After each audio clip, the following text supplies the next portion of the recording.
Hi, welcome to Ecole Chocolat's Chocolate Masters Hangouts. We're so excited to be getting together and talking about chocolate. What could be better? Hi, I'm Sarah Hartman. Welcome to our Chocolate Masters Hangouts. I'd like to welcome Michael Recchiuti, our guest chocolatier from Recchiuti Confections in San Francisco, California, and our Chocolate Masters panelists, Wendy Boys from Cocolico in Vancouver, Canada, Rebecca Cassity from Serendipity Confections in Denver, Colorado, and Beth Tully from Dolce, Artisan chocolates in Wichita, Kansas. Hi. We have a very fun and somewhat challenging topic for discussion today, caramel deconstructed. So Michael, let me begin with you. You're well known for your burnt caramel, and we know that with caramel, the density and the flavor of the sugar syrup is determined by the temperature that it is cooked in, and that there's a very thin line between burnt caramel and black caramel. What made you decide to take caramel to that extreme, and what methods do you employ to be sure to identify and stop the caramelization process when you wanted to? Good question. I would say, what really made me take the caramel to extreme, a lot of things that I do are just based on taste. Obviously, the taking caramel to extreme is a little bit dicey, but what I would do is just cook it to a very specific level. Sometimes it's not even based on temperature. It would just be based on me constantly testing it and taking a little bit out to make sure that it's at that right kind of consistency that I'm looking for. The reason why I take it to the darkest level I possibly can is that I feel as though it really contributes a lot of flavor and also contributes a lot of different tones and qualities to the actual caramel itself, so that it cuts down on the sweetness. So I'm really looking to kind of eliminate some of the sweetness and increase some of those kind of wonderful kind of smoky notes of the caramel by bringing the temperature up to a much higher level. It's really subjective. It's really based on taste. It's really based on the actual chocolatier, the homemaker, whoever is interested in trying this process out. It really is based on where you want to take it, your fear level, because cooking caramel up to a very specific temperature can become dangerous, because especially if you do things like add other ingredients to it, like cream or water, it's extremely reactive. So you have to be very careful when you do that. But I was willing to take that chance because I was really looking for this very intense flavor, and that would be my big take on the caramel burning, cooking, crystallization. Mm-hmm. And Wendy and Rebecca, you also have focused your business on caramel in different forms. So Wendy, what made you decide to specialize in caramel sauce, and how do you make sure that each batch of sauce comes out the same? Well, it was certainly a learning curve. Back when we used to make 12 jars at a time, it was certainly much easier. And as the business has grown and as our manufacturing process has grown, there's really been a lot of trial and error and a lot of learning about the Maillard reaction and really like the controlled caramelizations of sugar, and to get to that point where it's delicious and dark and intense, because we really do go for an intense caramel. We're not quite as brave as Michael. we don't take it to the burnt stage. Well, to that really intense, darky, smoky place. We keep it just under that, and it's all done by hand. It's either myself or my sous chef that do every single batch, and so it's just visual cues and doing the same process over and over and over again. And for us, it's the halo effect is what we look for, and so we find it very helpful to sing Beyonce's Halo song to it. And then as we start singing to it, that's when the halo really happens, and then it's time to add our butter and really shock it. That's what happens here. It's very technical. Nice, I like that. That's an interesting technique. Yeah. Amazing method. And Rebecca, how about you? Do you have any methods that you use to produce a consistent caramel? For us, it's really just trying to do exactly the same thing over and over again and trying to make sure the conditions are the same. So we have, dehumidifiers running to keep the humidity down, AC or heat running to control the temperature, and then just pulling it off at the exact same temperature every single time. And you're also in Denver, which is 5,000 feet above sea level. Yes. Where water boils at a lower temperature, so moisture evaporates more quickly. How do you adjust for that? It was really a challenge when I first started making caramel. I did not know how to adjust for the elevation. And there's actually a pretty simple rule of thumb, which is to reduce the cooking temperature by 2 degrees for every 1,000 feet above sea level. And once I got that down, a little trial and error, a few more practice runs, and I was able to fine-tune it so that I was getting the nice semi-soft, chewy consistency that I wanted every time. Beth, higher altitudes? Yeah, it's tricky. It's tricky. Yeah. And Beth, you are using caramel as an ingredient in 2 of your truffles. How did you decide on the best caramel flavor to pair with your chocolates? Well, it seems to be a pretty consistent message, but a lot of it's trial and error. And so, we use a couple of different formulas for the caramel that we use as inclusions. And it has been the balance between whatever the chocolate blend is with that particular caramel profile. So it's we don't sing. Sadly, I think that might help. We do smoke a lot of things, but not intentionally. So we just, we try to make sure it's uniform. We try to make sure that it fits the profile of the chocolate and what our final outcome is supposed to be. And then it's just like everyone else has said, sticking the landing consistently every time. So since we're talking about truffles and caramel, we're going to be tasting our featured chocolate for today, which is Recchiuti's Fleur de Sel Caramel. So Michael, while our panelists can taste and enjoy themselves, we should probably talk about the recipes. Thank you, Michael. Yeah, thank you. Very exciting. Deliciousness. Right here. There it is. Enjoy. I'll have some water. Corned beef. So salt and caramel seems to be a heavenly ingredient combination, and like they were meant for each other, really. So Michael, can you tell us a little bit about your recipe development process, and how do you balance and you decide on the flavors for the salt, the caramel, and the chocolate in your recipe?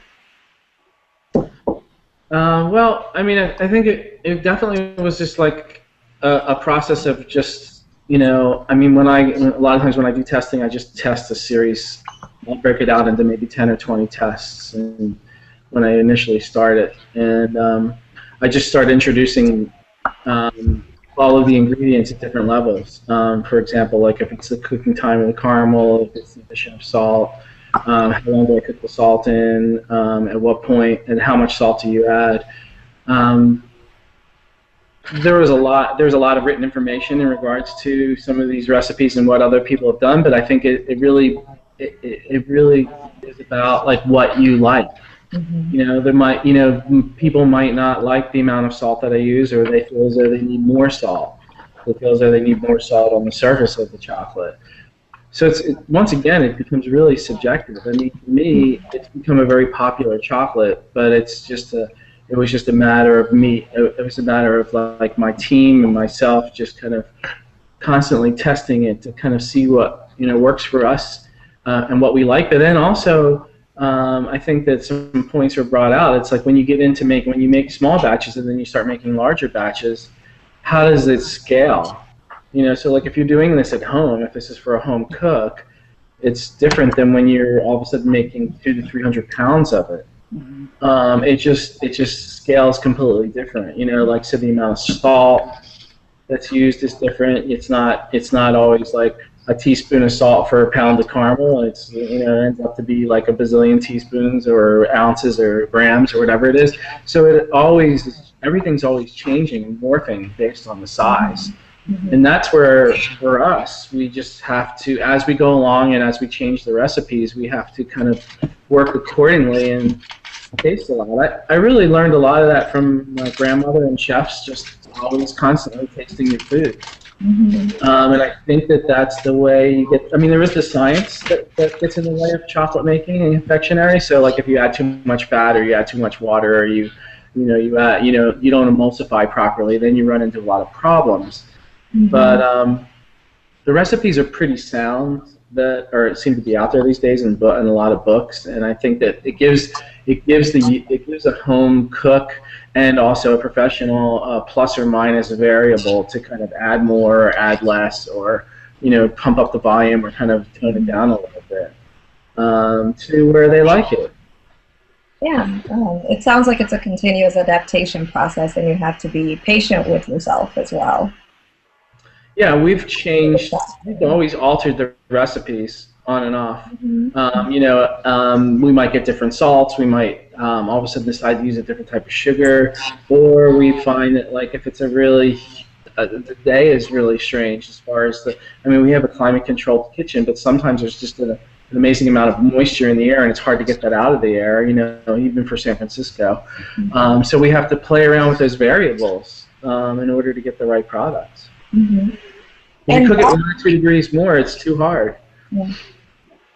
Don't you think we all go through that process? It's always kind of an evolving process with any recipe, but particularly with caramel because of atmosphere and so many factors that I'm always carrying a Sharpie around and tweaking almost every time we do something, just to make a comment or to remember something that, because it is sort of a volatile, interesting kind of confection to make. Yeah. And you also have a combination, right, Beth? That's dark chocolate with caramel and salt and lime. Yeah. Can you tell us a little bit about it? I was an also ran on that. That the pressure just got to be too much, and so we took our own swing at it. I had a caramel recipe from my old days when I was just recreationally making things in my kitchen from a friend, and it was a passed down recipe that had come through a Mormon family for like 3 generations. And that's where I started because it had a story. And so that's where the caramel started. And then really I'm going to have to give the shout out to Fran Bigelow and what she did in terms of salting caramel. And then the first time I tasted Michael's caramels, which was probably 10 or 15 years ago, or whenever you started making them, because I'm like a freakish fan. And so it just kind of evolved from things we already had. And so we don't put the salt as an inclusion. We put the salt on top of the caramel and do that. That's because aesthetically that's interesting to me. I like the crunch. We use a gray salt and we grind it ourselves. So it's pretty chunky. It's not subtle, I guess would be the best way to describe it. So that was kind of our spin on a shameless copying of other really amazing confections. And creating your own unique product. Trying to. And Wendy, on the other hand, you were using milk chocolate in your vanilla salt caramel with peanut butter and milk chocolate crunch. That's right. Why are you using milk chocolate instead of dark chocolate? Well, that confection really evolved from just a bunch of trial and errors. It was actually a combination of my favorite confection, which is a feuilletine praliné, which is the feuilletine with the hazelnut with the milk chocolate in equal proportions, and then cut and enrobed in milk chocolate. And so, we made that one all the time, and we loved it. And then I thought, well, I really love caramel. How can I add caramel to this? So we added a layer of caramel and laminated the two together. And then we thought, well, what this could really use is some salt on top. And so we sourced this really amazing Welsh sea salt. It's infused with vanilla. And so that adds an extra texture as well, because the vanilla really plays off the milk chocolate and the caramel. And that's how that evolved. And so it's just kind of become it's our signature confection. And that's how that happened. And we have tried to do it in dark chocolate, but because of the extra fat from the nuts, it's never really been as successful for the shelf life that we need. So yeah, and it sets us apart. It makes us a little bit different. And Rebecca, you are making 2 products combining caramel and salt. Can you tell us about All right. Yeah, we do. We actually started off making wrapped caramels, and our first flavor was just a plain butter caramel that's kind of a nice vanilla flavor. And we kept getting requests for sea salt caramels, so we started doing those just a few months later, and that quickly became our best-selling product. And it took us a little longer to get covering it in chocolate down to a science. It's not as easy as it looks when you first start, and so that took a while, but we use our same butter caramel on the inside, covered in semi-sweet chocolate, and then we sprinkle it with flakes of fleur de sel. So you get a nice textural contrast from the flakes of salt, and when you first bite into it, it's really more sweet with the semi-sweet chocolate and the caramel, but then you get the salty zing once you bite into that. So now that we've talked a little bit about recipe development and consistency in batches, I wanted to move on to the science of crystallization. And we know that it can occur during the caramel making process or appear later on in the caramel when it's inside a bonbon or a wrapper. Michael, what causes a perfect caramel to crystallize over time? And can you tell us a little bit about the science of crystallization? Sure. That's a good question. I mean, crystallization's difficult. I mean, I think we had this conversation a little bit earlier before, because there's the crystallization of the actual product itself to harden it, and then there's the actual crystallization process where, you know, if you're cooking it at a specific temperature, or if there's stray kind of sugar crystals that haven't been dissolved properly throughout the cooking process, they will start to regrow and multiply and become, you know, the product would like to become sugar again in its natural state. I think one of the ways to really assure that, you know, that we assure that that doesn't happen is that, you know, you really maintain the process of cooking where everything's clean and everything's washed down as you're cooking it, and there's no stray crystals. And also just the ability to make sure that the crystals are not, you know, the temperature is at a specific temperature where, you know, you definitely have the assurance that these crystals aren't going to re-emerge themselves. But there's the big key is that using a different type of sugar, a lot of times different types of sugars allow the crystals not to reform. You know, back in the day, a lot of people would use corn syrup. You know, you would use a certain percentage of corn syrup to your caramel, or you know, another type of sugar that's going to keep, like an inverted sugar that's going to keep crystals from reforming. And it's not about using a lot of it. It's about just the fact that it won't allow these two crystals to come together and kind of link up and come together and expand and form crystals. Mm-hmm. My goal is to just bring it up to a very specific temperature and try not to use a lot of other types of sugars. So I assure by making sure that when I'm cooking that there's no sugar crystals present in the pot, and also it's brought up to a very specific temperature. And it's one of the reasons why I burn the sugar, because burning of the sugar really eradicates a lot of those issues of the crystals reforming and growing again. Mm-hmm. And Wendy, Rebecca, Beth, have you guys had problems with crystallization? And if so, do you have any tricks or tips for whoever is making caramel at home or at a business to avoid crystallization? We've had problems with crystallization in the past, but I find that because we take our sugar up so high, just like Michael said, that it does kind of kill the ability to recrystallize the sugar. We also use glucose in our products, like an invert sugar, to keep it from recrystallizing, and so I find that adds a lot of stability to our product. Yeah, knock on wood, we've been crystal free for quite a few years, so I haven't had to think about it.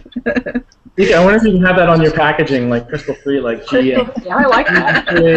Crystal free. Yeah, crystal free for 15 years, right? Right. Well, we still crystallize, but we're still really small batch on caramel, and so we really have to watch the warming, the early stage of the cooking process, and really wash down and make sure there's nothing. I mean, back to Michael's point about working cleanly, that seems to be the trick for us. you know, when you're apprenticing somebody or you've got a new chef in the kitchen, that seems to be when we kind of go back through a, you know, another moment where we're not crystal free for any period of time. So that's really just key learning, I would say, from our perspective on small batch caramel. We've been lucky too that we have also not had too many problems with crystallization. And actually, I have to say my favorite kind of pot for cooking sugar is enameled cast iron. I think it heats really evenly and nicely, and I think it does a great job of helping keep it down. Okay. So And actually, one thing I could add to that, the way we cook our sugar, we don't do water and sugar together in a pot and then, you know, wait for it to dissolve and then start caramelizing. What we do is actually cook our sugar as a dry sugar, so we heat our pot up and then add sugar a little bit at a time. And so I find that intense heat right away melting the sugar, and then just adding to that mass helps prevent the crystallization quite a lot. Because the other way with water and sugar, I could never be crystal free, not successfully, not continuously. So what would be, from the experience that you have, what would be some advices that you could give to somebody who is developing a caramel recipe? Rebecca? I think the biggest thing is practice. Just, you know, keep tweaking the recipe and just making changes to it so it suits your taste, what you want to do, and then just practice until you really get it down to the taste and consistency that suits you. Wendy? Yeah, I would echo the same thing. Yeah, it really is about practice. It really is about consistency. It really is about controlling all of your variables every time and making notes every time. And if it works 9 times out of 10, why didn't it work that 10th time? And really just reviewing your notes and figuring out what changed, because something did, obviously. And Beth? I got nothing. Everybody's already said what I would have said. It is a process. It's finicky. You don't get discouraged. I mean, if you're at home doing it, just try again. Honestly, that's the trick. Okay. And Michael? It is a process. You know, there is a science to it, but it's, I think, echoing once again what everybody else says. You just have to get in there and do it. And I mean, the thing about making confections is that it's extremely humbling. I mean, you know, we've all been at it for a while, and ever since I've been at it, you know, I'll all of a sudden go in and start working on something, and it just like slaps me down and it says, no, you're not going to work on it today because you think you know what you're doing and you forgot about this. So I think everyone's really clear on taking notes, really paying attention, and just it changes every day. It really does. I mean, the recipe is one part of it, but it's the user, it's the operator that's really going to make it happen. It's like the person that does it over and over again. If people open up my book or open up a cookbook and read our caramel recipe and they call me up and they say it doesn't work, I could probably sit down and find out a variety of reasons why it didn't work for them, and then you just need to go back and do it over and over again. It's not really the recipe. It might be the pot, it might be the atmosphere, it might be the altitude, it might be, you know, it could be a lot of variables. So it's tricky. It's a labor of love, and I don't know why the hell we're doing it, but we lost. We lost our minds someplace. Yeah. Well, it sure is delicious for us who are eating it. So thank you. So we've come close to our closing time, and I want to close with a thank you to each one of you. So our guest chocolatier, Michael Recchiuti from Recchiuti Confections here in San Francisco, and our Chocolate Masters panelists, Wendy Boys from Cocolico in Vancouver, Canada, Rebecca Cassity from Serendipity Confections in Denver, Colorado, and Beth Tully from Dolce Artisan Chocolates in Wichita, Kansas, for taking time out of your busy day to join in on the conversation. As you said, we can never learn too much about our passion for chocolate. And thanks for watching. And check out the date of our next Chocolate Masters Hangout on www.ecolechocolat.com. Thank you. Thank you. Bye. Thanks, Sarah. It was fun. It wasn't that scary. No.